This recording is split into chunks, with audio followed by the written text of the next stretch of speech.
Hello friends, welcome to আপনজন kitchen. চলে এসেছি আবারও একটা নতুন রেসিপি নিয়ে। আজকের রেসিপি হলো সজনে ডাঁটা আর বড়ি দিয়ে একটি মূল্যবান তরকারি। তা চলুন দেরি না করে রেসিপিটা শুরু করি। প্রথমে কড়াইতে দিয়ে দিন সর্ষের তেল। তেলটা গরম হয়ে গেলে বড়িগুলো দিয়ে বড়িগুলোকে হালকা লাল করে ভেজে নিন।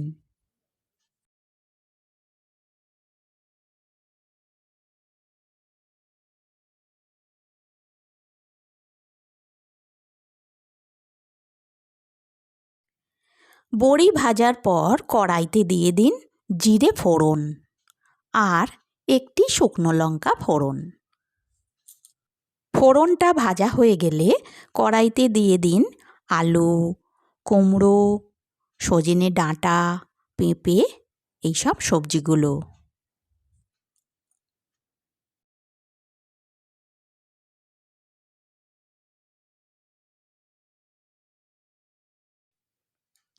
সবজিগুলো দিয়ে আবার একটু নাড়াচাড়া করে নিন।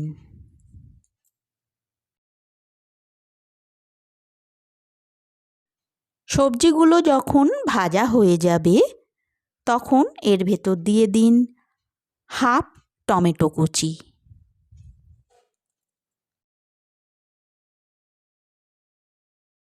দেখুন আমার সবজিগুলো হালকা ফ্রাই হয়ে গেছে।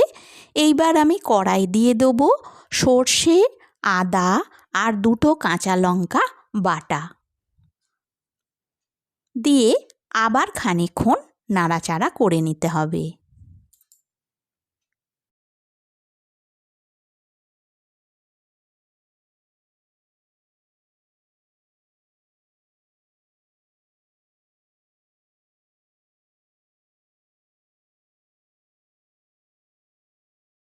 তারপর এর ভেতর দিয়ে দেবো মিষ্টি। আপনারা আপনাদের স্বাদ অনুসারে একটু মিষ্টি দেবেন। তারপরে দেব হলুদ গুঁড়ো, জিরে গুঁড়ো আর পরিমাণ মতো নুন দিয়ে আবার খানিকক্ষণ নাড়াচাড়া করে নিতে হবে।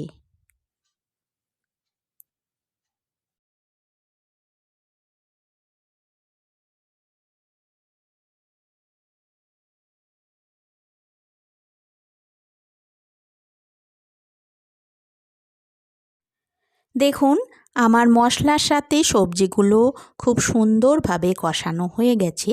এইবার আমি দিয়ে দেবো জল। আমি যে মিক্সিতে আদা, লঙ্কা আর সর্ষে পেস্ট করেছিলাম সেই মিক্সি ধোয়া জলটা আর এক্সট্রা আর একটু জল দিয়ে আবার খানিকক্ষণ নাড়াচাড়া করে নিতে হবে। ঝোলটা ফুটে উঠলে আমি যে বড়িগুলো ভেজে রেখে দিয়েছিলাম সেই ভাজা বড়িগুলো কড়ার মধ্যে দিয়ে দিতে হবে। তারপরে আবার একটু নাড়াচাড়া করে কড়াইটিকে ঢাকা দিয়ে আমি 2-3 মিনিট রান্না করে নেব। 3 মিনিট বাদে ফিরে আসলাম। দেখুন আমার সজনে ডাঁটার তরকারি উইথ বড়ি দিয়ে মোটামুটি 80% হয়ে গেছে। এইবার আরও খানিকক্ষণ নাড়াচাড়া করে আমি রেসিপিটা তৈরি করে নেব। এই রেসিপিটা আপনারা গরম গরম ভাতের সঙ্গে, রুটির সঙ্গে খেতে পারেন। খুবই সুস্বাদু এবং টেস্টি একটি রেসিপি। আর রেসিপিটা ভালো লাগলে তো লাইক, শেয়ার, কমেন্ট করবেন। আর চ্যানেলে নতুন হয়ে থাকলে চ্যানেলটিকে সাবস্ক্রাইব করে রেখে দেবেন লেটেস্ট ভিডিও পাওয়ার জন্য। দেখুন আমার এই রেসিপিটা সম্পূর্ণরূপে তৈরি হয়ে গেছে। এইবার আমি গ্যাস বন্ধ করে দেবো। তারপরে আপনাদের সামনে পরিবেশন করব। এই সজনে ডাঁটার তরকারি খেতে যেরকম সুস্বাদু হয় আর আমাদের শরীরের পক্ষেও অত্যন্ত উপকারী। Thank you.